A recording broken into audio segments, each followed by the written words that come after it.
The blizzard came down like a living thing, swallowing the Montana forest whole. Highway 93 disappeared beneath 3 inches of fresh powder.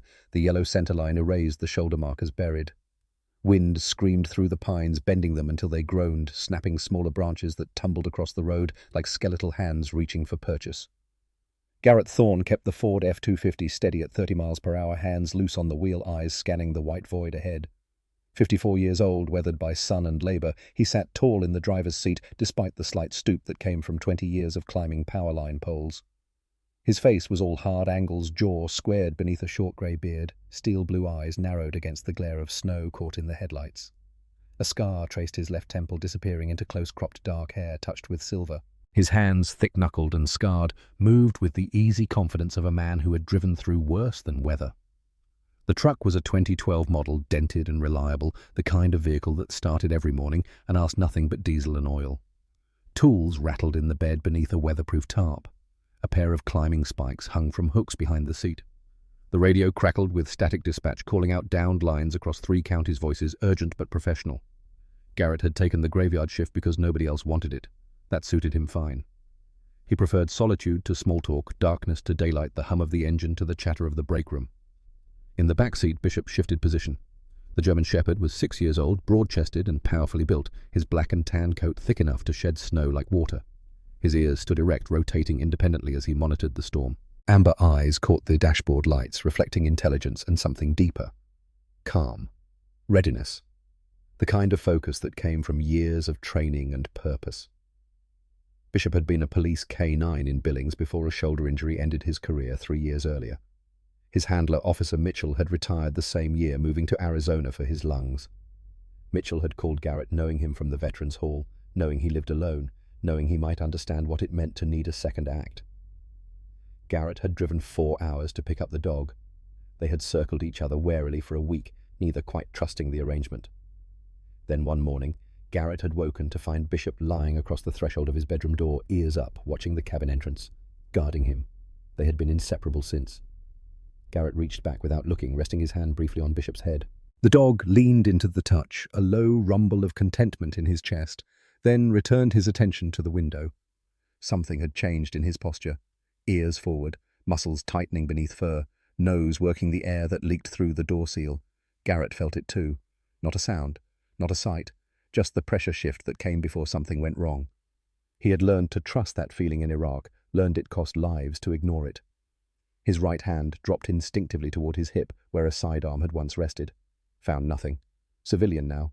No weapon. Just reflex and regret. Bishop growled. Low. Controlled. Not a warning to Garrett, but an acknowledgement of something out there beyond the curtain of snow. Easy, boy. Garrett's voice was quiet, rough from disuse. He spoke little these days, and when he did, it was mostly to the dog. Bishop did not ease. His growl deepened, a sustained note of certainty. Garrett slowed the truck, scanning left and right. Nothing but white chaos. Trees appeared and vanished like ghosts. The road curved ahead, invisible until the headlights found it. He checked the GPS mounted to the dash. Still 3 miles from the downed power line he was supposed to repair. No buildings marked on the map. No vehicles reported on this stretch. Just wilderness and storm. Bishop lurched to his feet, claws scrabbling on the seat, and barked once, sharp, insistent. The kind of bark that meant, stop, look, danger. Garrett hit the brakes. The truck slid 2 feet before the tires caught. He threw it into park, left the engine running, and turned to face the dog. Bishop's entire body was rigid, every sense locked onto something through the passenger window. His tail was low, not tucked, but ready. His breathing had changed, rapid and shallow, pulling in scent the way a man might gulp air before diving underwater. What is it? Bishop whined high and urgent and pawed at the door handle. Garrett had seen this behavior exactly twice before. Once when a gas line had ruptured 2 blocks from their cabin, the leak invisible but deadly. Once when a hiker had collapsed from hypothermia 50 yards off a trail hidden in brush, unnoticed by a dozen passers-by. Both times Bishop had been right. Garrett shut off the engine, pocketed the keys, and pulled on his heavy work gloves. He grabbed the maglite from the center console, tested the beam, and stepped out into the storm. The cold hit him like a fist, stealing his breath, burning his exposed skin. Wind tore at his jacket, drove snow into his eyes. He pulled his wool cap lower, ducked his head, and circled to the passenger side. Bishop was already out hitting the snow with all four paws, nose down, moving with purpose. He did not wait for a command. He did not look back. He simply ran, plunging into the forest, disappearing into the white. Garrett swore under his breath and followed. The snow was knee-deep off the road, deeper in the drifts. Each step required effort, lifting his boots high, breaking through the crust. The maglite beam cut a narrow tunnel through the storm, illuminating swirling flakes and dark tree trunks. Branches clawed at his face. Ice slid down his collar. His lungs burned with cold air. He could hear Bishop ahead, crashing through underbrush, moving faster than any man could follow. Garrett pushed harder, his breath coming in ragged clouds. Sweat formed beneath his layers despite the cold. His knees protested the left one, especially shrapnel scars tightening in the freeze. He ignored the pain, ignored the voice in his head that said, "Turn back, this is foolish, you will die out here for nothing." He had ignored that voice before, in Mogadishu, in Baghdad, in 100 frozen moments when turning back meant abandoning someone who might still be saved. The trees thinned. Garrett stumbled into a small clearing chest, heaving ice clinging to his beard. He swept the flashlight in a wide arc. Found Bishop. The dog was standing 20 yards ahead, stock still, staring at something half buried in a snowdrift. Garrett approached slowly, boots crunching. Bishop did not move, did not bark, just stood a silent sentinel, waiting for his human to see what he had already found. The beam of the maglite caught it first, a splash of darkness against the white, not shadow, liquid. Garrett knelt, pulled off his glove and touched it with 2 fingers. Warm, sticky. He brought his hand close to his face. Red, blood, fresh enough that the storm had not yet frozen it solid. His training kicked in automatic and cold. He scanned the area looking for the source. Found drag marks, 2 parallel grooves cutting through the snow, leading deeper into the trees. Bootprints half filled, but still visible too many to count, overlapping, chaotic. Someone had been here. Multiple someones. Recently. Within the last 30 to 45 minutes, judging by the accumulation rate. Bishop moved again, following the trail without hesitation. Garrett rose and followed, adrenaline drowning out the cold. The drag marks led to a structure that materialized from the storm like a bad memory. A logging shed, ancient and abandoned, its roof sagging under decades of snow and rot. The walls were warped gaps between the boards, one corner nearly collapsed. It looked like something the forest had tried to reclaim and failed, leaving it to decay in slow motion. The door hung crooked on rusted hinges. Bishop stopped in front of it, legs braced, ears forward, a low growl rolling from his chest. Not fear, certainty. Something was inside. Garrett pushed the door. It groaned, scraping against the frozen ground, opening into darkness that swallowed the flashlight beam. Cold air rushed out sharper than the storm, carrying the smell of old wood rust and something else. Copper. Fear. Suffering. He stepped inside. The beam found her first. A woman suspended from a thick wooden beam that crossed the ceiling, her wrists bound behind her back with crude rope looped beneath her arms. She hung at an angle, one boot barely brushing the floor, the rest of her weight borne by the restraints cutting into her shoulders.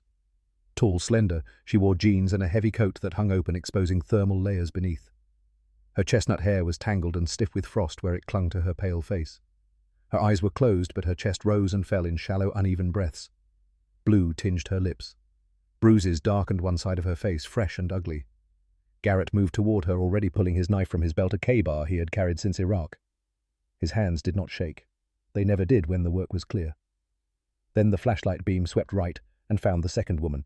She lay slumped against a stack of rotting crates in the corner, small and still silver hair spilling from beneath a wool cap. Her coat hung open, exposing layers that had done little to protect her. Her skin was ice-pale, lips cracked and bloodless. She was older 70, at least, her face lined with age and endurance. Her breathing was so faint Garrett had to lean close to see the movement, a tiny flutter at her throat, fragile as a moth. Bishop moved past Garrett and went directly to the older woman. He lay down beside her, pressing his broad flank against her side, sharing heat instinctively. His head lowered near her chest, listening, guarding, waiting. Garrett turned back to the younger woman. He spoke quietly, his voice cutting through the storm's muffled roar. "Can you hear me?" Her eyes fluttered open, hazel sharp even through the haze of pain and cold. She looked at him for a long moment, assessing, deciding whether to trust. Then she nodded just barely. "I am going to cut you down. It is going to hurt. Do not fight me." Another nod. He sliced through the rope with 2 strokes, catching her weight as the bindings released. She was heavier than she looked, solid muscle beneath the layers, and she collapsed against him with a sound that might have been pain or relief or both. He lowered her carefully to the floor, supporting her head, keeping her upright enough to breathe. "What is your name?" "Claire." Her voice was raw, barely a whisper. "Claire Ashford." "Garrett Thorne. I am going to get you out of here, both of you. Can you walk?" She tried to push herself up, failed, and shook her head. Her legs had gone numb from the suspension blood flow, compromised muscles locked. "All right. Stay still." Garrett shrugged out of his heavy jacket and wrapped it around her shoulders, pulling it tight to trap what little warmth remained in her body. Then he turned to the older woman. Bishop lifted his head as Garrett knelt, but did not move, maintaining his position. "Ma'am, can you hear me?" The woman's eyes opened grey-blue and lucid, despite the hypothermia creeping through her system. She looked at Garrett, then at Bishop, and a faint smile touched her cracked lips. A soldier and his dog.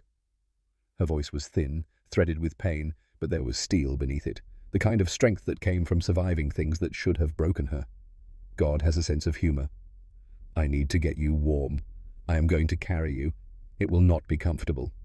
Young man, I survived worse than discomfort." Garrett believed her. He slipped one arm beneath her knees, another behind her back, and lifted. She weighed almost nothing, her frame slight bones too prominent beneath her coat.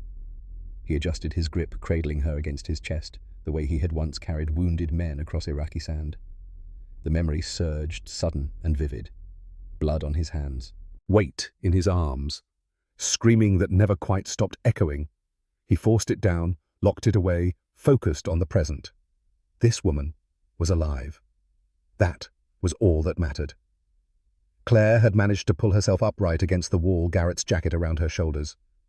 "They will come back," she said. Her eyes were clear now, fear burned away by adrenaline and urgency. "They left us here to die, but they will come back to make sure." "Who?" "The sheriff. Merrick. Donovan Merrick."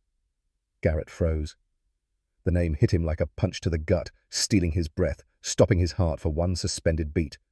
He stared at Claire, searching her face for a lie, a mistake, anything but confirmation. "Donovan Merrick is the sheriff of this county." "I know." Claire's voice was flat, certain. "He is also the one who tied us up and left us here." Garrett's mind raced, slamming through possibilities, rejecting them, circling back to the only truth that fit. Don. His Don. The man who had pulled him from a pile of rubble in Baghdad, who had joked through firefights and cried through letters from home, who had sworn they were brothers, blood and bond. He looked down at his left forearm, hidden beneath layers, but burned into his skin. The tattoo he had gotten with 5 other Rangers in a Kuwait City parlor the night before they shipped home. 75th Rangers, Iraq, 2003. Don's name was on that list, second from the top. "You know him?" Claire was watching his face, reading the shock, the disbelief, the slow collapse of certainty. "I knew him." Garrett's voice was rough, scraped raw. "A long time ago." The older woman in his arms stirred her hand, lifting weakly to touch his chest.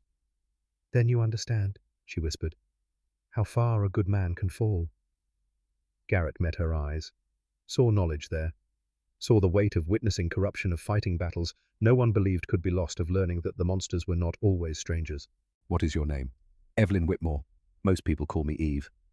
"Eve, I need you to stay awake. Can you do that?" "I have stayed awake through worse." Garrett nodded once, adjusted his grip and turned toward the door. Bishop rose and moved ahead, taking point ears, swiveling nose, working the air. The storm had not lessened.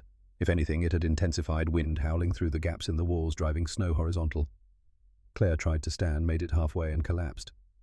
Garrett moved quickly, catching her before she hit the ground. He set Eve carefully against the wall, propped and stable, then returned to help Claire to her feet.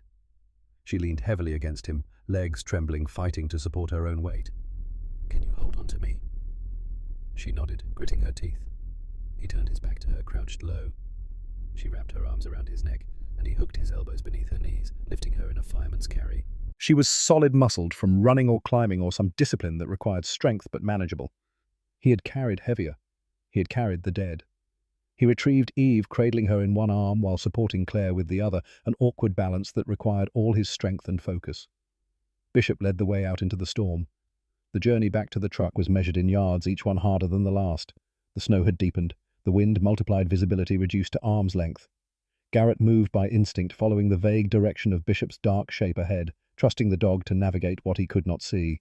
His legs burned, his lungs screamed, sweat soaked through his shirt despite the cold freezing against his skin. He stopped twice to rest, lowering the women carefully into snowdrifts while he caught his breath, then lifting them again and pushing forward. Bishop circled back each time, pressing against his leg, offering silent encouragement. After what felt like hours, but could only have been minutes, the truck appeared through the white chaos. Garrett made the final 20 yards on pure stubbornness, stumbling the last few steps, catching himself on the hood. Bishop circled back, pressing against his leg, offering support. Garrett managed the door, got it open, and laid Eve gently on the back seat. Claire slid down from his back, collapsing into the front passenger seat with a groan of relief. Garrett climbed behind the wheel, started the engine, and cranked the heat to maximum. Then he turned, reaching into the back, checking Eve's pulse. Weak, erratic, hypothermia settling in deep. He grabbed the emergency blanket from under the seat, the silver thermal kind that looked like foil, but trapped heat like a furnace, and wrapped it around her. Bishop jumped into the back seat, curling his body around her again, a living furnace. Claire was shaking violently, her teeth-chattering hands pressed between her thighs. Garrett reached across, pulling another blanket from behind the seat, and draped it over her shoulders. "Hold on. My cabin is 3 miles west. We will be there in 10 minutes. She nodded, unable to speak through the shivering. Garrett threw the truck into gear and turned onto the road, heading away from the power line he was supposed to fix, away from duty and procedure toward the only place he knew they might survive the night. The drive was slow, careful, the truck fighting for traction on a road that had become a river of ice. Garrett did not push it. They had time. Not much, but enough. He hoped. Claire's shaking gradually subsided as warmth flooded the cab. She pulled the blanket tighter, hunching into it, and finally spoke.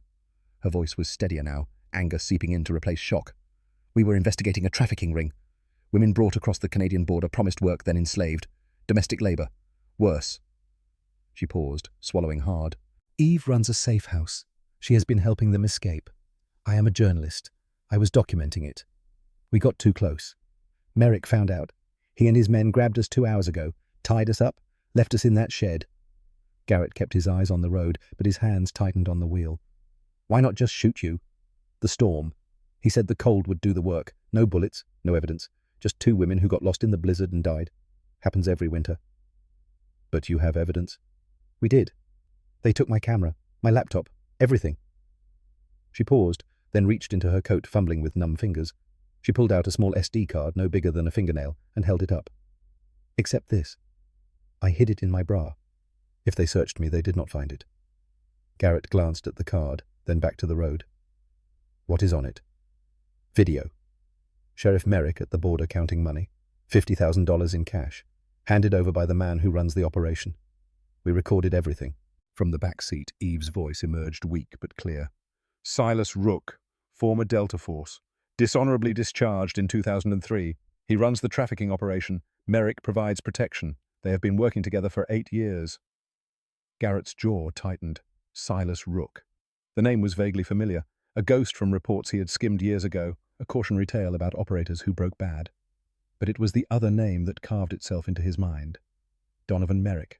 Don, his brother in arms, the man he had trusted with his life. "You know Merrick," Eve said. Not a question. A statement. She had seen his reaction in the shed. "I knew him, in Iraq. We served together, 75th Rangers, 2003 to 2005. And now he is hunting you." Garrett said nothing. There was nothing to say. The truth was already unfolding, inevitable as a storm. Claire turned in her seat, studying his profile. "He will know you found us. Your truck, your tracks. He will come for you. Let him." "You do not understand. He has 12 men, weapons, resources. We are 3 people in the middle of nowhere." "I understand perfectly." Garrett's voice was calm, flat, the tone he had used in Iraq when explaining tactics to young soldiers who did not yet grasp the math of survival. "You said he will come back to make sure you are dead. That means he does not know you are gone yet. That gives us time. Not much, but enough." "Enough for what?" "To prepare." The cabin appeared through the snow, a low structure of rough-hewn logs and salvaged materials, smoke trailing from a stone chimney. Garrett had built most of it himself over the years, scavenging wood and metal, learning carpentry from YouTube videos and trial and error. It was not pretty, but it was solid, insulated, defensible. He parked the truck close to the door, killed the engine, and moved quickly. Eve first carrying her inside, laying her on the couch near the fireplace. Bishop followed, shaking snow from his coat, positioning himself between the door and the women. Garrett returned for Claire, supporting her weight as she limped inside on legs that were slowly remembering how to function. The cabin was a single large room, open and Spartan. A wood stove in the center, a kitchenette along one wall, a bed in the corner, shelves lined with books, tools, and the accumulated debris of a solitary life. No television, no computer, just a radio, a satellite phone for emergencies, and the silence Garrett had cultivated like a garden. He stoked the fire, adding logs until the flames roared, heat pouring into the room. Then he moved to the kitchenette, filling a kettle with water, setting it on the stove. He retrieved medical supplies from a cabinet, the kind of kit a man kept when the nearest hospital was 40 minutes away on a good day. Eve's hypothermia was the priority. He removed her wet outer layers, carefully checking for frostbite, wrapping her in dry blankets, elevating her feet. Her pulse was stronger now, steadying in the warmth. Colour was returning to her face, pale pink, replacing deathly white. Claire sat by the fire, hands extended toward the heat, staring into the flames. She had stopped shaking, but her face was tight with pain, one hand pressed to her ribs where bruises darkened beneath her shirt. "They hit you. They did a lot of things." Her voice was flat, distant. "Merrick wanted to know who else we had told. Who else knew. I did not tell him anything. Neither did Eve. That is why he left you alive long enough for the cold to finish it. He was still hoping you would talk." Claire looked at him, her hazel eyes hard. "We would have died first." "I believe you." The kettle whistled. Garrett made tea, strong and sweet, and brought mugs to both women. Eve sipped hers slowly, colour deepening with each swallow. Claire drank hers in 3 long gulps, burning her tongue, not caring. Garrett checked the satellite phone. No signal. The storm was interfering, turning the sky into static. He tried the radio. Same result. They were cut off. Alone. Exactly the conditions Merrick had counted on when he left 2 women to freeze. Bishop growled. Low. Sustained. His ears swiveled toward the door body, going rigid. Garrett moved to the window, pulling back the curtain just enough to see out. Headlights. Distant but visible through the trees. Multiple vehicles moving slowly, searching. He let the curtain fall and turned to the women. "They are here." Claire stood swaying slightly, fear and adrenaline warring in her eyes. "What do we do?" Garrett crossed to a cabinet, opened it, and pulled out a rifle. Winchester Model 70-36, the same gun his grandfather had used to hunt elk in these mountains 50 years ago. He checked the action smooth and clean, then opened a drawer and retrieved 2 boxes of ammunition. 24 rounds. Not much. But he had made do with less. He moved to another cabinet, pulling out sandbags he kept for winter traction, and began stacking them beneath the windows. Bishop watched, ears still locked on the approaching vehicles, a low rumble building in his chest. Eve sat up, her voice stronger now. "Garrett, you cannot fight them. There are too many. I am not fighting them. I am buying time." "For what?" "For help to arrive, for the storm to pass, for them to make a mistake." He finished stacking the sandbags and turned to face her. "I did not survive Iraq to die in my own cabin because a corrupt sheriff decided 2 women were inconvenient." Claire stepped forward, her bruised face set with determination. "What do you need us to do?" Garrett looked at her, then at Eve, then at Bishop. A journalist, a retired intelligence officer, a broken-down veteran, and a dog. Against a dozen armed men led by someone who knew how Garrett thought, how he fought, how he survived. The odds were not good. But he had faced worse. He had survived worse. And he had learned a long time ago that odds were just numbers. Will was what mattered. Purpose. The refusal to quit when quitting was the easy choice. He handed Claire the satellite phone. "Keep trying, every 5 minutes. If you get through, call 911. Tell them officer down, trafficking ring, send everyone." To Eve, he said, "There is a flare gun in the drawer by the bed.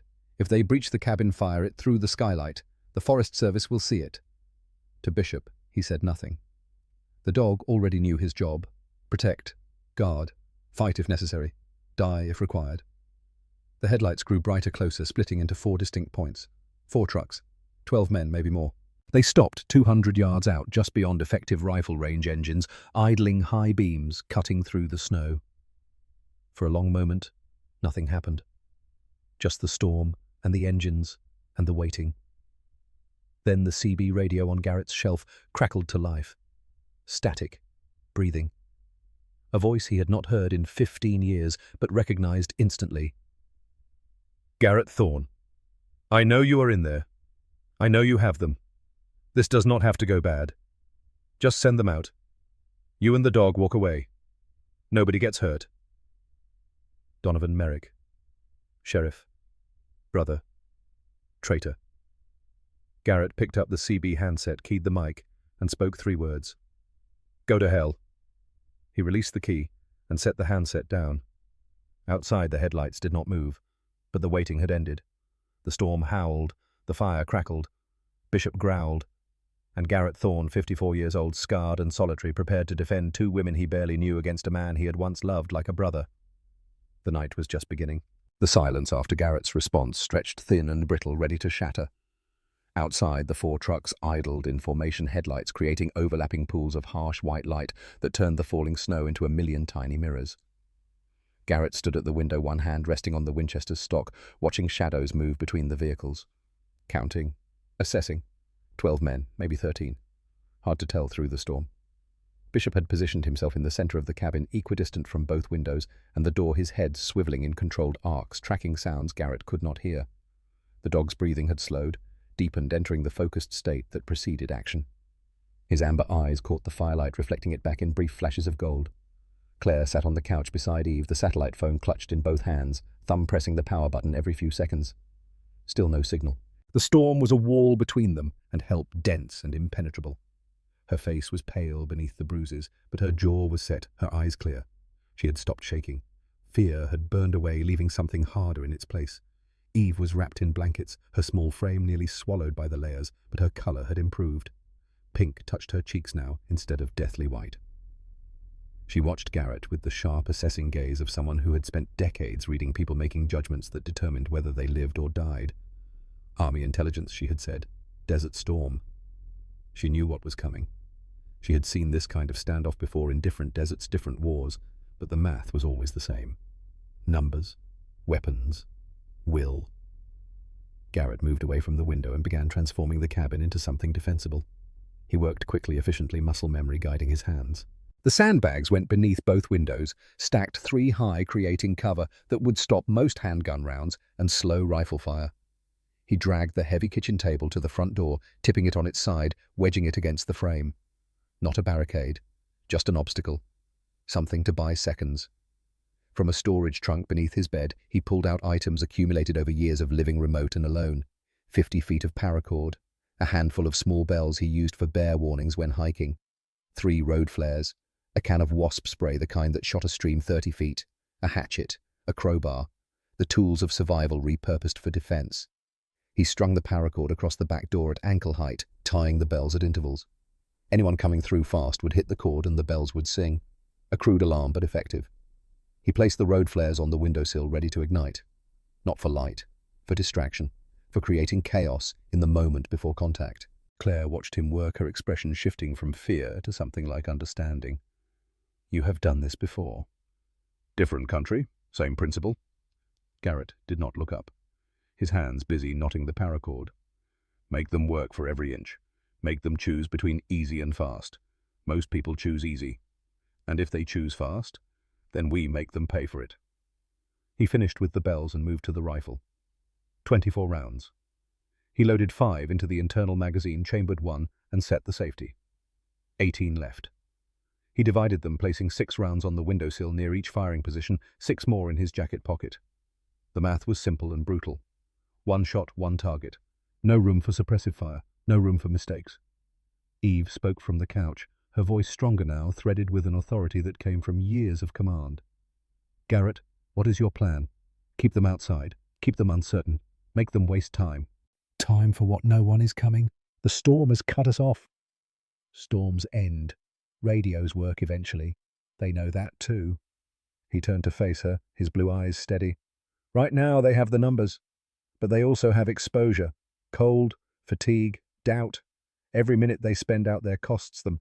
Every minute we spend in here, we get stronger." Claire set down the phone and stood moving to the window, peering out through the gap in the curtain. "There are more trucks now. 5, no 6. Garrett joined her, looking over her shoulder. She was right. Two more vehicles had arrived, parking in a loose semicircle around the cabin. Men moved between them, shapes bundled in winter gear rifles slung over shoulders. They were organizing, planning, not rushing. That was good and bad. Good because it meant more time. Bad because it meant they were taking this seriously. The CB radio crackled again. Different voice this time. Older. Rougher. The kind of voice that had given orders in places where mistakes meant body bags. "Mr. Thorne, my name is Silas Rook. I believe you are holding two women who have something that belongs to me." Garrett picked up the handset but did not key it. Just listened. "I am going to give you one chance to be smart. Send them out. You keep the dog, keep your life, keep your cabin. We drive away. You never see us again. Simple. Clean. Everyone wins." Garrett keyed the mic. "No." A pause. Then Silas spoke again, and now there was something else in his voice. Amusement. Respect, maybe. Or recognition of a kindred spirit. "You military, Army, Rangers. Delta, 95 to 03. I know how you are thinking, Thorne. You are thinking you can hold out. You are thinking help will come. You are thinking you have the high ground and the interior lines and all that tactical bullshit they taught you at Benning." Garrett said nothing. "But here is what you are not thinking. I have 16 men. You have 2 women, one of them half frozen, and a dog. I have time. You have a wood stove that will run out of fuel by morning. I have infrared scopes. You have 1 rifle and maybe a couple dozen rounds. So let me ask you, Ranger to Delta, soldier to soldier, what exactly is your endgame here?" Garrett looked at Claire, then at Eve, then at Bishop. The dog met his gaze steady and unafraid, waiting for the command that would tell him what to do, where to go, who to protect. He keyed the mic one last time. "My endgame is you leave or you die trying to get in. Your choice." He set the handset down and turned off the CB. No more words. Words were done. Outside, the men began to move with purpose. 3 of them circled wide, disappearing into the tree-line flanking positions. 2 more approached the truck Garrett had left parked near the cabin, checking it, searching it, finding nothing of value. The rest stayed near their vehicles, weapons ready, waiting for orders. Claire backed away from the window, her hands trembling again, not from cold this time. "They are going to kill us. They are going to try." That is not reassuring. Garrett turned to face her fully, his expression firm, but not unkind. "I am not here to reassure you. I am here to keep you alive. If you want reassurance, you're in the wrong place." She stared at him for a long moment, then nodded once, sharp and definitive. "What do you need me to do? Stay low, stay quiet. If I tell you to move, you move fast. If I tell you to get down, you get down immediately. Do not ask why. Do not hesitate. Hesitation kills. Understand?" "Yes." He turned to Eve.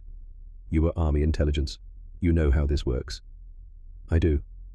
"Then you know what I am about to ask." Eve met his gaze, her grey-blue eyes steady, despite the exhaustion lining her face. "You need me to think like them. Anticipate their moves. Tell you what they will try before they try it. Can you do that? I did it for 20 years in worse situations than this." She pushed herself upright, shedding blankets, her small frame straightening with an echo of the officer she had once been. "Silas Rook is Delta. That means he is trained in direct action. Hostage rescue, close quarters battle. He will not waste time with a siege. He will probe your defenses, find the weak point, and hit it hard. Weak points. The back door, single point of entry, blind from the front windows. He will send a team there while keeping you focused on the front." Garrett nodded. He had already considered this, had already strung the bells, but hearing it confirmed by someone who had planned operations like this made it real. What else?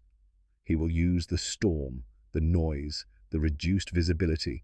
He will move during the worst gusts, when you cannot hear footsteps or see movement, and he will escalate. Small probe first. Test your response. Then overwhelming force. How long? Minutes, not hours. He knows every minute you have is a minute closer to the storm breaking to help arriving to something going wrong for him. He will move soon.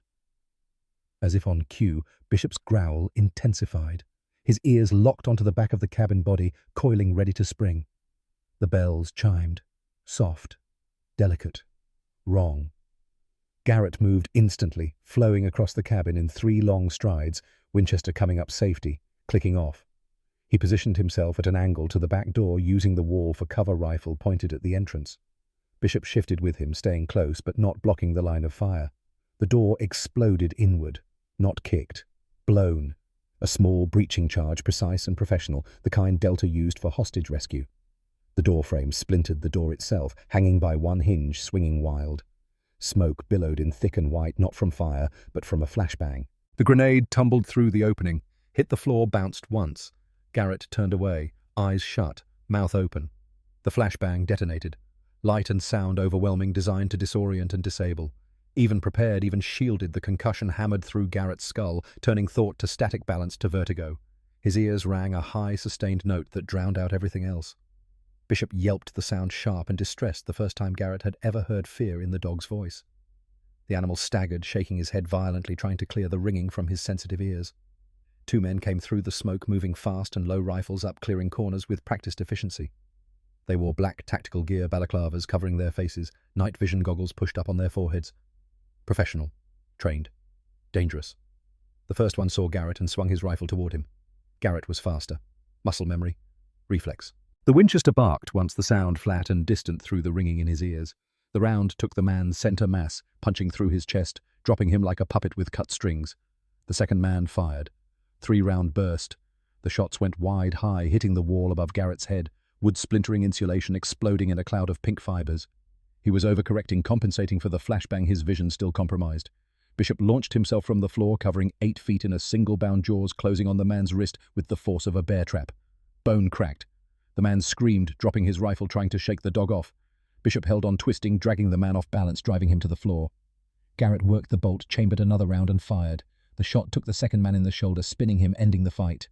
Bishop released and backed away, blood on his muzzle, eyes locked on the door, ready for more. No one else came through.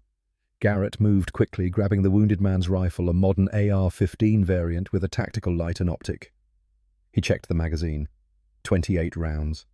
He slung it across his back and returned to the Winchester, breathing hard, ears still ringing adrenaline, turning his blood to jet fuel. Claire and Eve had taken cover behind the overturned table, just as he had told them. Claire's eyes were wide with shock, but she was not screaming, not panicking. Eve looked almost calm, her face set in the expression of someone who had seen combat before and knew how to survive it. "You good?"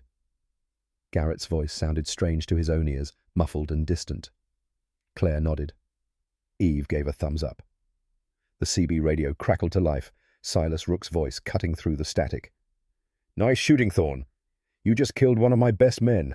That changes things. No more offers, no more negotiations. You have 5 minutes to send those women out, or we burn you out." Garrett ignored the radio. He moved to the front window, staying low, and risked a look outside. The men had pulled back, regrouping near the trucks. 2 of them were pointing at the cabin, arguing. One was on a radio, probably talking to Silas. They were angry now. Angry men made mistakes, but angry men also stopped caring about collateral damage. He turned back to the cabin, assessing.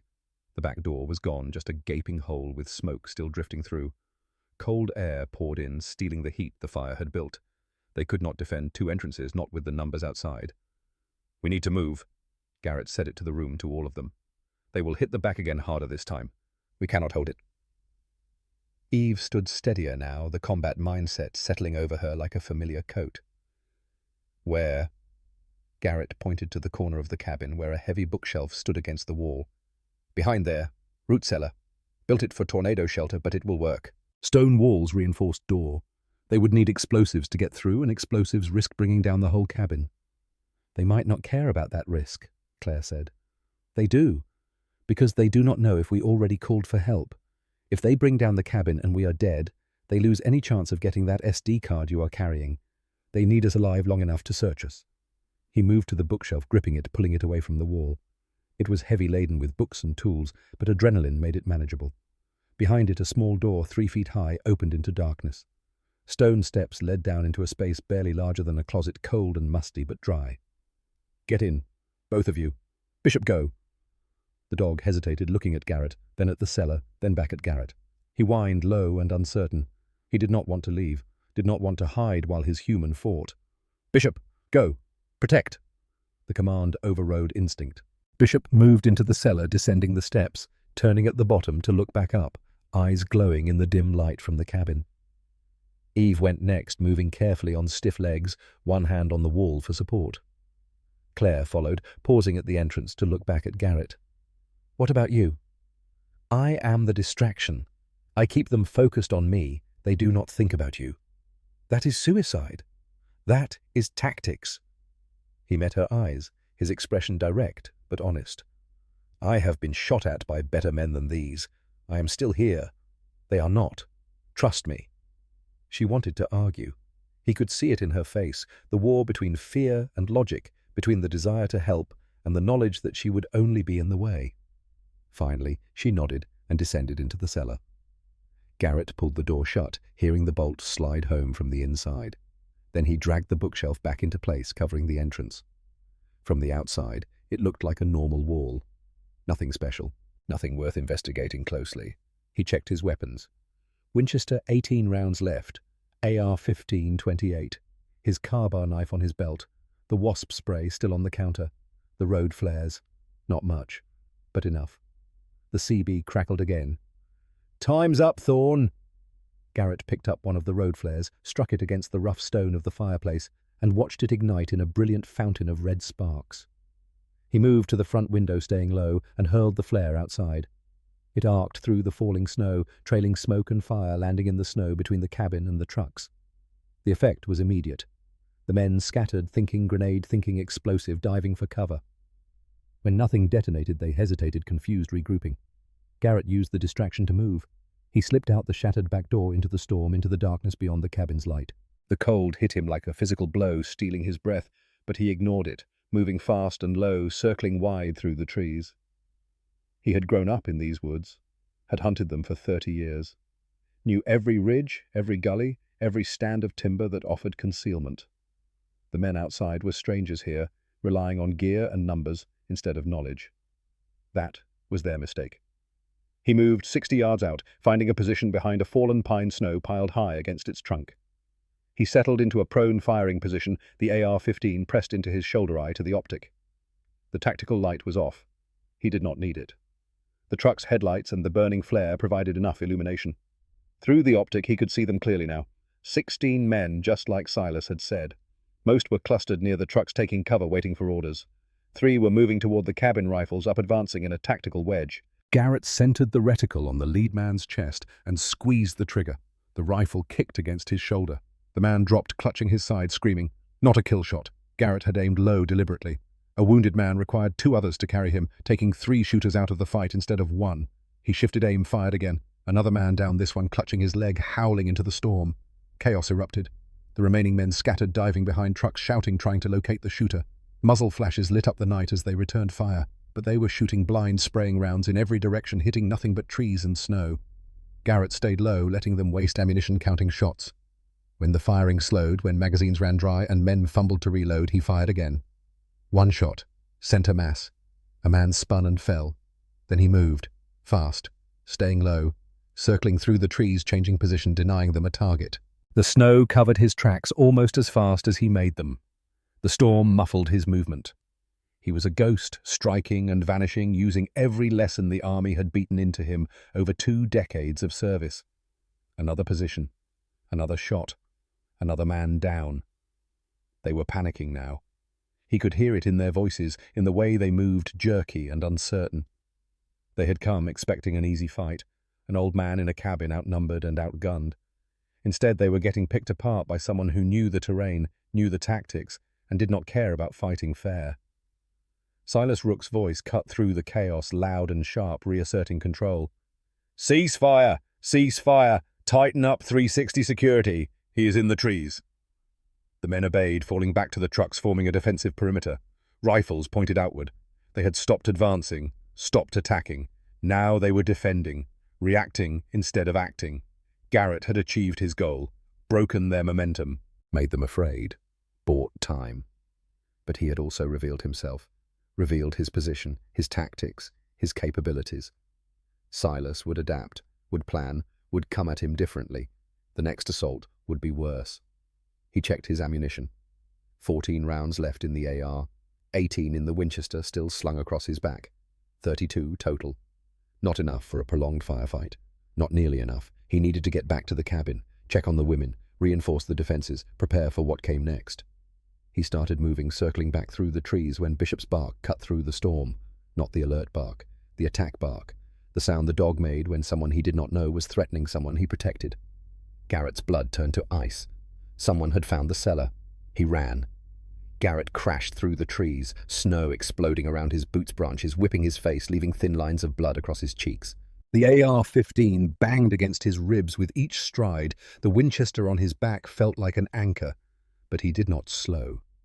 Bishop's barking intensified, rising to a sustained fury that meant contact, meant threat, meant fight. 30 yards from the cabin, he saw them.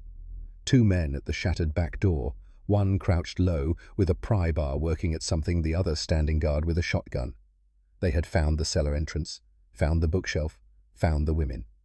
Garrett did not announce himself, did not shout a warning. He simply dropped to one knee, brought the AR-15 up, and fired. The standing man took the round in the upper chest, just below the collarbone. Not immediately fatal, but devastating. The shotgun fell from his hands as he collapsed backward into the snow, gasping, drowning in his own blood. The second man spun, dropping the pry bar, reaching for his sidearm. Too slow. Garrett put 2 rounds through the doorway, forcing him to dive left, buying seconds. Then Garrett was up and moving again, closing the distance, the rifle trained on the opening. He reached the door and went through low and fast, sweeping right. The man was behind an overturned chair, Glock 19 in a 2-handed grip, but his angle was wrong, his cover inadequate. Garrett fired once. The round punched through the chair's thin wooden back and caught the man in the shoulder, spinning him. He dropped the pistol and fell, clutching the wound, eyes wide with shock and pain. Bishop was at the bookshelf, clawing at it, barking with savage intensity. The shelf had been pulled 6 inches away from the wall, enough to reveal the cellar door behind it, but not enough to open it. The women were still safe, still hidden. Garrett moved to the wounded man, kicked the Glock out of reach, and knelt beside him. Young, maybe 25, wearing cheap tactical gear from a surplus store. His face was pale, sheened with sweat, despite the cold eyes dilated with shock. "Who sent you around back?" The man shook his head, teeth gritted against the pain. Garrett pressed his thumb into the bullet wound. "Not hard. Just enough." The man screamed. "Who sent you?" "Silas. Silas sent us. Said check the cabin, find anything we missed." "How many more are coming?" "I don't know. 4, maybe 5. They are circling around." Garrett released the pressure and stood. 4 or 5. That meant the main force was still out front, but Silas was probing, testing, looking for weaknesses. The attack on the back door had been meant to draw Garrett out, expose him, divide his attention. It had worked. He pulled the bookshelf fully away from the wall and tapped on the cellar door. 3 knocks, pause. 2 knocks. The pattern he had told them before they went down. The bolt slid back. The door opened. Claire's face appeared pale and tight with fear, the flare gun clutched in her hand. Behind her, Eve sat on the stone steps, one arm around Bishop, the dog pressed against her side, still growling, but controlled now that Garrett was back. "Are you hurt?" Claire's eyes scanned him, looking for blood for injury. "No. You?" "We are fine. We heard gunfire. Thought they had you." "Other way around?" Garrett gestured to the wounded man on the floor. "He is going to need a hospital soon, or he will bleed out. That is his problem, not ours." He moved to the front window, staying low, and looked out. The trucks had repositioned, forming a tighter perimeter, headlights angled to illuminate the approaches to the cabin. Men moved between them with more caution now, rifles up, scanning the tree line. They had taken casualties. 5 down, maybe 6. That left 10 or 11 still active. The CB radio crackled. Silas Rook's voice still calm, but with an edge now, frustration bleeding through the professional veneer. "Thorne, I am impressed. Genuinely. You are better than I expected, but you are still just one man. One man cannot hold against this many forever." Garrett picked up the handset, keyed it. "One man with the right position can hold for a long time. Not against what comes next." The line went dead. Garrett set the handset down and turned to Eve. "He is going to escalate. What does that look like?" Eve had climbed out of the cellar, Bishop at her heels. She moved to the window, looked out, her expression thoughtful, analytical. Years of intelligence work had taught her to read patterns, anticipate moves, think like the enemy. "He has lost men, lost momentum, lost face in front of his crew. He cannot afford to walk away now. His authority depends on winning." She paused, eyes narrowing. "He will use fire, burn you out, force you into the open where his numbers matter. Molotov cocktails. Or worse, if he has access to accelerants, gasoline, anything flammable, he will use it. The cabin is wood. It will burn fast." Garrett looked around the cabin. Log walls dry with age, wood floors, wood furniture. She was right. One good fire, and they would have minutes before the place became an oven. "Can we stop it?" Not if they hit multiple points simultaneously. You can defend against one fire, maybe two, not 4 or 5. Eve turned to face him fully. Garrett, this is not sustainable. You have bought time, but time is running out. We need a different play. Claire stood from the couch, the satellite phone still clutched in her hand. Still no signal. The storm is too thick. Then we make our own help.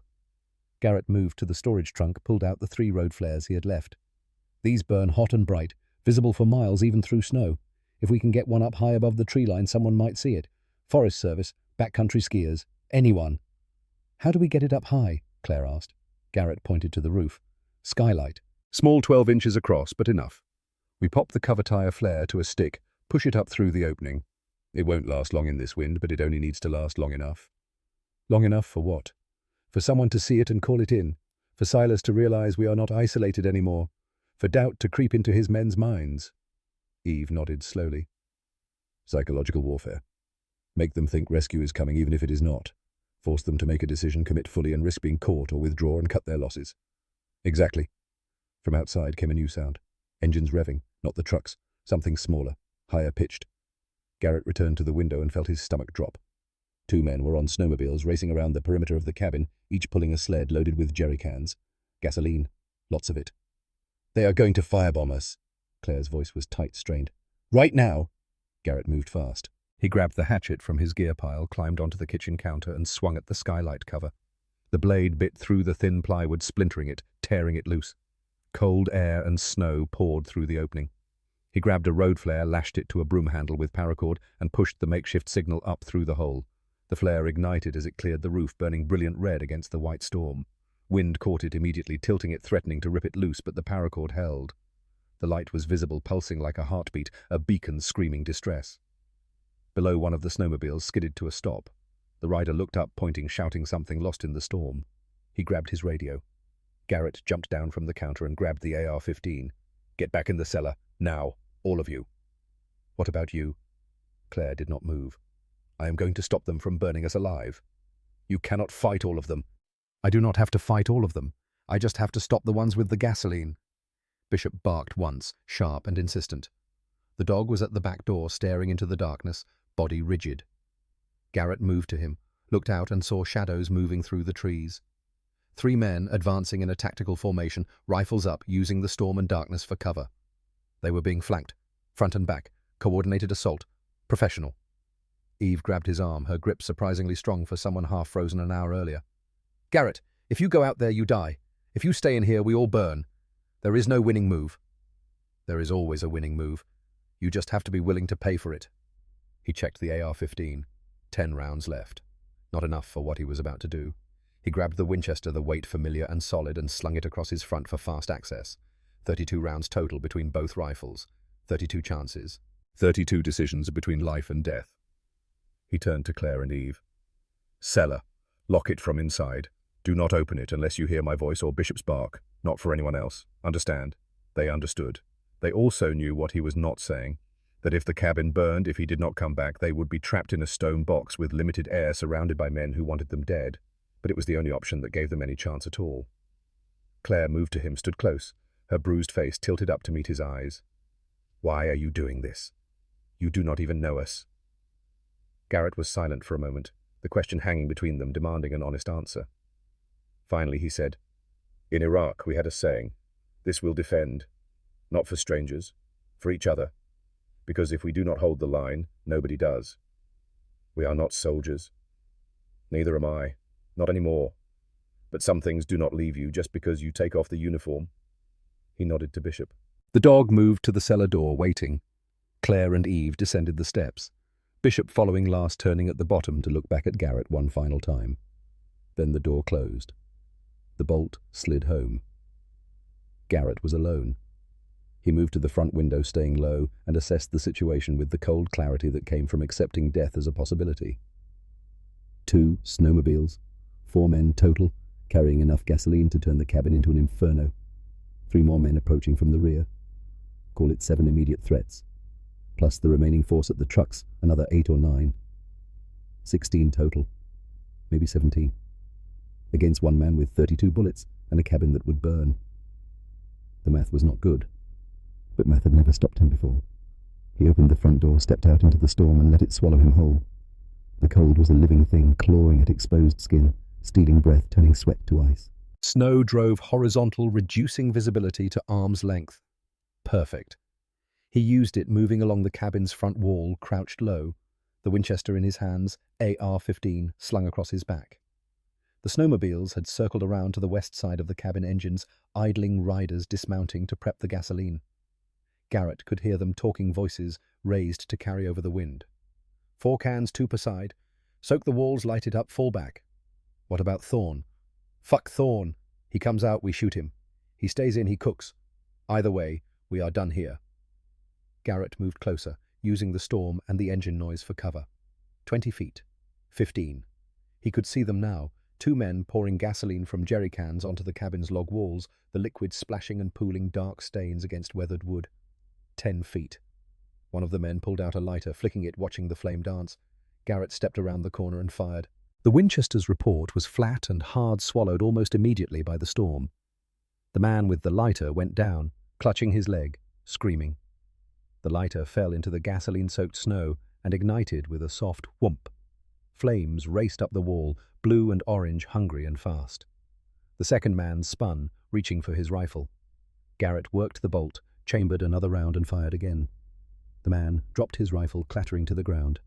One of the snowmobile riders gunned his engine, trying to flee. Garrett let him go. The other rider dismounted, pulling a pistol, firing wildly. 3 shots, all wide, panic-killing accuracy. Garrett did not panic. He aimed, fired. The rider fell. 4 down. 13 left. The flames were spreading, eating into the cabin's west wall, the dry wood catching fast, despite the snow. Smoke billowed thick and black, choking. Garrett grabbed one of the jerry cans, still half full, and hurled its contents onto the fire. Gasoline exploded in a fireball that drove him back, singeing his eyebrows, stealing the air from his lungs. But it also consumed the available fuel in one massive burst, burning itself out in seconds, leaving the walls scorched, but not actively burning. The snow did the rest, smothering embers, dousing the last of the flames. Garrett did not wait to admire his work. He moved, circling the cabin, heading for the back where the 3-man team was advancing. He found them 30 yards out, moving through the trees in a wedge formation, rifles up, professionals doing professional work. They had not heard the gunfire over the storm, had not seen the fireball. They were focused, disciplined, dangerous. Garrett took up position behind a thick pine, steadied the Winchester against the trunk and waited. Patience. The sniper's greatest weapon. Let the target come to you. The lead man moved into his sights. 20 yards. Good range. Clear shot. Garrett exhaled half a breath and squeezed the trigger. The man went down, clutching his chest. The other 2 scattered, diving for cover, shouting, trying to locate the shooter. Garrett worked the bolt, shifted aim, fired. Another man fell. The 3rd man did not run, did not panic. He found cover behind a boulder and returned fire, controlled 3-round bursts, walking his shots toward Garrett's position. Trained, experienced, dangerous. Rounds smacked into the tree trunk bark, exploding, one passing so close to Garrett's head he felt the pressure wave. He ducked low, crawled right, changed position. The man tracked him, firing again, anticipating the move. A round caught Garrett's left shoulder, punching through the outer layer of his jacket, burning across skin without penetrating. Not a serious wound, but it bled, and it hurt, and it reminded him that he was not bulletproof, not invincible, just a 54-year-old man with old scars and older reflexes. He came up in a new position, the Winchester already shouldered, and found the man in his sights. The shooter was reloading magazine out, fresh one coming up. Garrett fired. The man's head snapped back. He fell and did not move. 7 down, 10 left. Garrett's ears were ringing. His shoulder burned. His hands were shaking, adrenaline crash starting to set in. He had maybe 15 rounds left total. Not enough. Not nearly enough. From the direction of the trucks came the sound of engines starting. Not running away. Coming closer. They were done with probing attacks, done with small teams. Now they were coming with everything. Garrett ran back to the cabin, hit the back door, and stumbled inside. The interior was a disaster. Smoke stained the walls. Snow had drifted through the shattered back door and the open skylight. The fire in the stove had gone out. The temperature was dropping fast. He moved to the cellar, tapped the pattern. The door opened immediately. Bishop came up first, sniffing Garrett, whining softly when he smelled the blood. "I am fine, boy. Just a scratch." Claire and Eve emerged, faces, pale eyes wide. They had heard the gunfire, the explosions, the chaos. They knew it was bad. "They are coming," Garrett said simply. "All of them. We have maybe 2 minutes." "What do we do?" Claire's voice was steady, despite the fear. Garrett looked at the women at the dog at the ruined cabin around them. 2 minutes. Not enough time to fortify. Not enough time to run.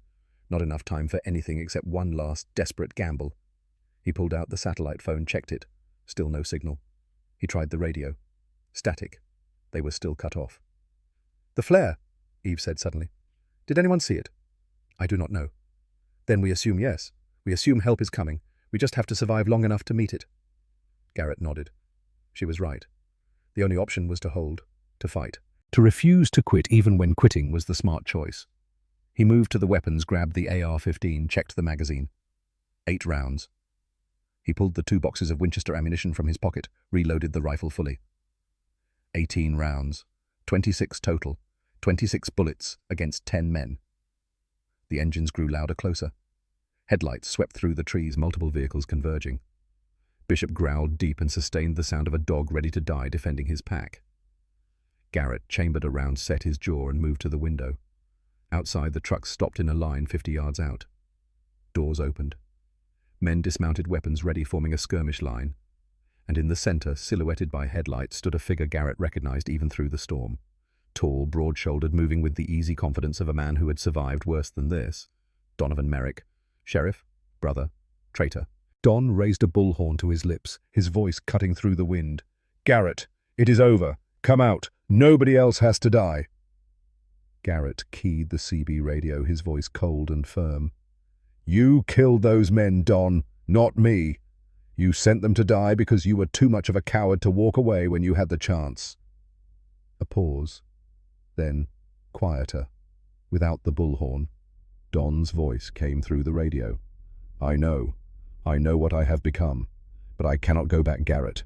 There is no going back from this. All I can do is finish it. Then finish it." The skirmish line advanced. 10 men, rifles up, moving in formation, professional and disciplined. They had stopped underestimating him. Now they were coming with overwhelming force. No more probes, no more tests. Just execution. Garrett raised the Winchester, sighted on the lead man, and prepared to sell his life as dearly as possible. Then, cutting through the storm, faint but unmistakable, came the sound of sirens. The sirens cut through the storm like salvation wrapped in sound. Red and blue lights strobed through the trees, growing brighter, closer, impossible to mistake. The skirmish line hesitated, rifles lowering slightly, heads turning toward the approaching vehicles. Donovan Merrick stood frozen in the headlights, the bullhorn slack in his hand, his face a mask of disbelief and rage. For 15 years he had been untouchable, protected by his badge, insulated by corruption that ran deep through the county. And now, in one night, it was all collapsing around him. The first FBI Suburban crashed through the tree-line, emergency lights blazing, followed by 2 Montana State Police cruisers and a sheriff's vehicle from the neighboring county. They formed a wall between the cabin and Merrick's men, doors flying open, agents and officers emerging with rifles and shotguns, voices amplified through speakers. "FBI, drop your weapons. Hands in the air now." The skirmish line broke. Men scattered, some dropping their rifles, others running for the woods. 2 made it 10 yards before tackling agents brought them down into the snow. 3 more surrendered immediately, hands raised, faces pale with the sudden understanding that this was over. But not all of them ran. From the darkness between the trucks stepped a figure Garrett had only heard through the radio until now. Silas Rook was tall, 6'1", with the weathered build of a man who had spent decades staying hard despite advancing years. 59 years old but moving like 40, his silver hair cut military short, a long scar tracing from his right temple down across his cheek. He wore black tactical gear, a plate carrier over his chest, and carried a Colt M4 with the casual familiarity of someone who had been holding rifles since before Garrett was born. Silas did not run, did not raise his hands. He simply stood in the open backlit by headlights, the rifle pointed at the ground, watching the chaos unfold with something like amusement. An FBI agent moved toward him, rifle up. "Drop the weapon. Last warning." Silas smiled. Then he raised the M4 not toward the agent, but toward the cabin, toward Garrett. 3 agents fired simultaneously. Silas staggered, took 2 rounds to the plate carrier that knocked him back but did not penetrate. He kept his feet, adjusted his aim. Then Donovan Merrick shot him. The report was sharp and close, a pistol firing from less than 10 feet away. The round took Silas in the side below the plate carrier, punching through kidney and liver. Silas dropped to one knee, the M4 falling from his hands, his face registering not pain, but surprise. He turned his head slowly, looked at Merrick standing behind him with a Glock 19 still raised. "Don," Silas said, his voice wet with blood. "We had a deal. Deal's off." Merrick's voice was flat, empty. "You know too much. You always did." Silas laughed, a gurgling sound. "You think killing me saves you? They already know, Don. They know everything." "Not everything." Merrick fired again, center mass, and Silas collapsed face first into the snow. FBI agents swarmed Merrick, tackling him, ripping the pistol from his hand, driving him down. He did not fight. Just lay in the snow, handcuffed, staring at nothing, the weight of his choices finally crushing him flat. Garrett lowered the Winchester, his hands shaking with exhaustion and adrenaline crash. He turned from the window, stumbling, catching himself on the wall. The cabin felt suddenly too small, too hot, despite the cold pouring through the shattered back door. Bishop was at his side, immediately pressing against his leg, offering support. The dog's amber eyes searched Garrett's face, checking for injury, for distress, for anything wrong. "I'm okay, boy." Garrett's voice cracked. "We're okay." He moved to the cellar, tapped the pattern. The door opened and Claire emerged first, the flare gun still clutched in her hand, her face streaked with soot and tears. Eve followed, moving slowly but steady, her grey-blue eyes taking in the scene with the calm assessment of someone who had survived worse. "Is it over?" Claire's voice was small, barely audible. "It's over." She collapsed against him, sobbing, and he let her one arm around her shoulders, while the other rested on Bishop's head. Eve stood beside them, one hand on Claire's back, the other reaching out to touch Garrett's arm. A moment of connection, of survival, of the thin thread that bound strangers into something more.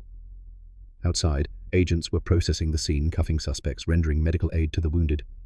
An FBI special agent approached the cabin, a woman in her 40s with sharp eyes and the bearing of someone who did not tolerate nonsense. "Mr. Thorne, I'm Special Agent Rebecca Hollis, FBI. We need to get you and these women to a hospital." "How did you find us?" Garrett's mind was still catching up, trying to process how the cavalry had arrived. "Your flare. Forest Service spotter saw it from a tower 20 miles south, called it in. We were already in the area investigating the trafficking ring when the call came through." She looked past him at Claire and Eve. "Are either of you injured? Hypothermia? Bruises? Nothing critical?" Eve's voice was steady, professional. "But we need to get statements on record while the memory is fresh." Agent Hollis nodded. "We'll debrief at the hospital. EMTs are standing by." She looked at Garrett. "You're bleeding." He glanced down at his shoulder, the jacket torn and dark with blood. "Graze. I've had worse." "I don't doubt it, but you're still getting checked out." As they moved toward the door, Bishop suddenly went rigid, ears forward, a low, warning growl building in his chest. Garrett turned, following the dog's gaze. Donovan Merrick had broken free. He had somehow slipped his cuffs or picked them or convinced a young agent to loosen them. Details did not matter. What mattered was that he was running, sprinting through the snow toward the tree line 30 yards and closing. Agents shouted, gave chase, but Merrick had the jump on them, had momentum, had desperation fueling legs that remembered how to run through hostile territory. Bishop launched himself through the shattered back door without hesitation, without command, operating on pure instinct and training. The German Shepherd covered ground impossibly fast, powerful legs churning through snow that would have slowed a man. Merrick heard him coming, turned, raised a knife he had palmed from somewhere. Bishop did not slow, did not hesitate. He hit Merrick at full speed, 75 pounds of muscle and determination, jaws closing on the wrist, holding the knife. Merrick screamed. The knife fell. They went down together, rolling Bishop, maintaining his grip, shaking his head violently, the trained takedown of a police canine who had done this 100 times before. But Merrick was not just resisting. He was fighting back with the savage fury of a man with nothing left to lose. His free hand found a rock, brought it down on Bishop's skull with sickening force. Bishop yelped, released his grip, staggered sideways. Merrick raised the rock again. Garrett hit him like a freight train. He had covered the 30 yards in seconds, pure rage and fear, overriding exhaustion, pain, and the 54 years that had slowed his reflexes. He drove his shoulder into Merrick's chest, lifting him off his feet, slamming him down into the snow with brutal force. They grappled, rolling, punching two men who had once been brothers, now trying to kill each other with bare hands. Merrick was younger by 2 years, less damaged by time and injury, but Garrett had something Merrick had lost long ago. Purpose. The bone-deep certainty that he was fighting for something that mattered. Merrick's fist caught Garrett's jaw, snapping his head sideways, filling his mouth with blood. Garrett drove an elbow into Merrick's ribs, heard something crack, felt the man's breath explode out in a pained gasp. They separated, came to their feet, circled. Snow fell between them. Blood dripped from split lips and broken skin. FBI agents were closing in, but they held back, letting it play out, understanding on some primal level that this was personal, that it needed to finish between these two men. "Why, Don?" Garrett's voice was raw, scraped down to the bone. "We were brothers. I would have died for you. And I saved your life." Merrick spat blood into the snow. "In Baghdad, when that building came down, I pulled you out. You owed me. I did not owe you this. I did not owe you betraying everything we stood for. What we stood for." Merrick laughed, bitter and broken. "We stood for a country that threw us away the second we came home. PTSD, nightmares, unemployment. Where were you when I lost my house, Garrett? When my wife left? When the VA denied my claims 3 times? I was here, fighting the same fight, and I did not become a monster. You just became nothing." Merrick's voice dropped cold and cutting. "A lonely old man in a cabin with a dog. At least I took what I wanted. At least I lived." Garrett shook his head slowly. "You died the day you put that first dollar in your pocket. You just did not have the courage to admit it." Merrick screamed and charged. Garrett sidestepped, caught Merrick's arm, used momentum against him, and threw him face first into the snow. He dropped a knee into Merrick's back, grabbed his wrist, twisted it up and back until Merrick cried out in pain. "It's over, Don! It's done!" FBI agents moved in, taking custody, lifting Merrick to his feet, securing his hands with fresh cuffs. As they led him away, Merrick looked back over his shoulder, eyes meeting Garrett's one last time. "I'm sorry," Merrick said. And maybe he meant it. Or maybe it was just one more lie in a life built on them. Garrett did not respond. He turned away, moved to Bishop. The dog was sitting in the snow, dazed, a cut above his left eye, bleeding freely. But his tail wagged weakly when Garrett knelt beside him, and his tongue came out to lick Garrett's hand. "Good boy. Best boy." Garrett's voice broke. "You saved me again." Agent Hollis approached, radio in hand. "Vet ambulance is en route. 5 minutes out. We'll transport him with you." "Thank you." She looked at him for a long moment, something like respect in her eyes. "What you did here tonight, Mr. Thorne, it was extraordinary. I did what anyone would do. No, you did what most people could not."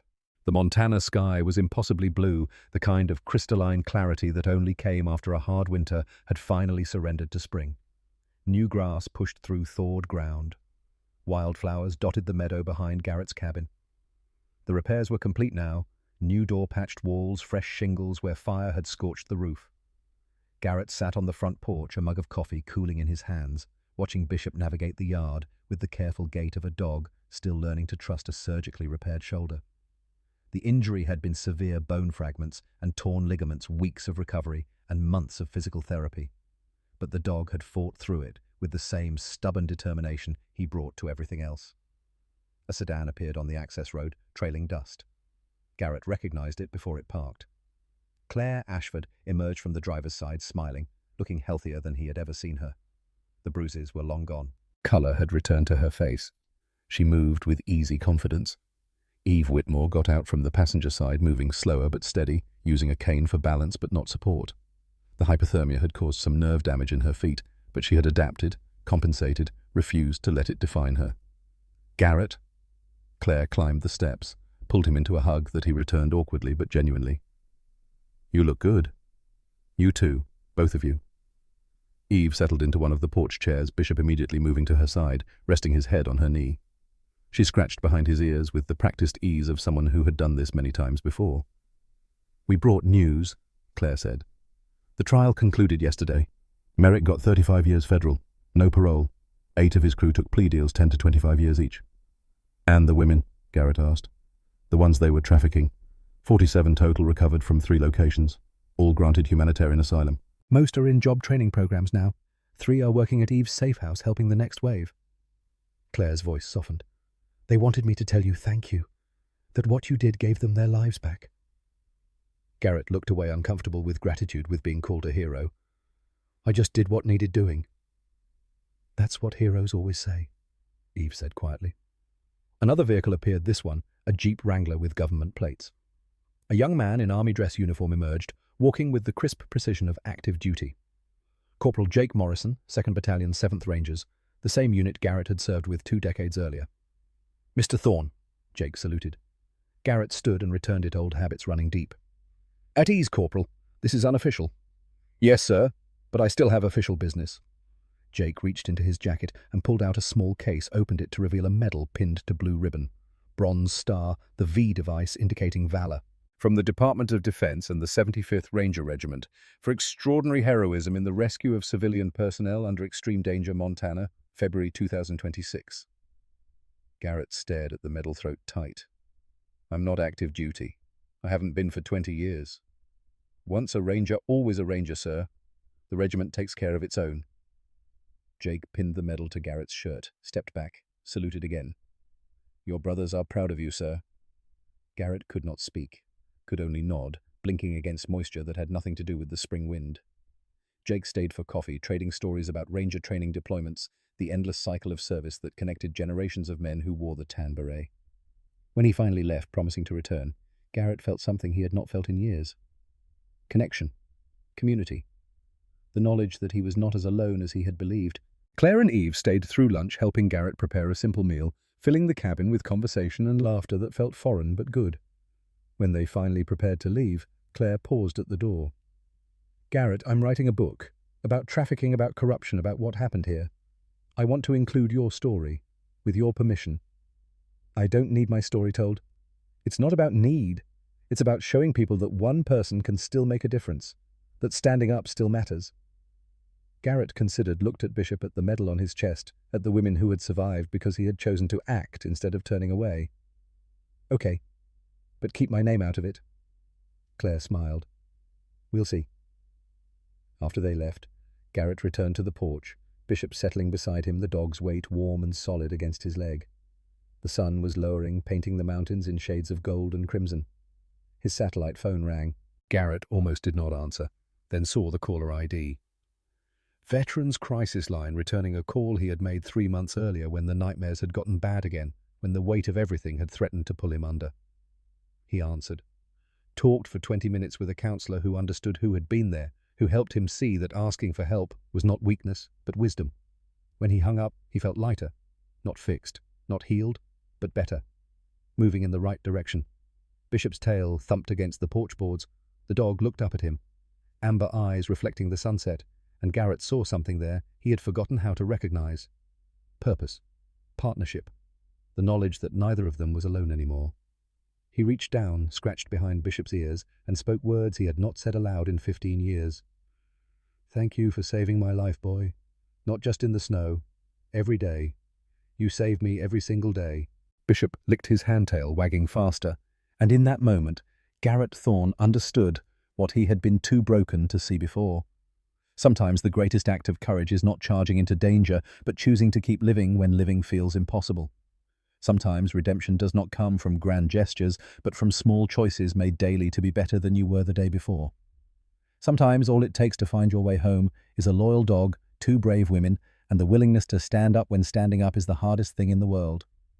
The sun set, the stars emerged, and Garrett Thorne, 54 years old, scarred and still healing, sat on his porch with his dog and watched the night come on, no longer afraid of the darkness, because he had learned finally that he carried his own light. Based on true accounts of veterans and service dogs. Over 400,000 American veterans live with PTSD. Thousands have found new purpose through community service and animal-assisted therapy. If you or someone you know is struggling, the Veterans Crisis Line is available 24/7, 988. Then press 1. Semper Fidelis, always faithful.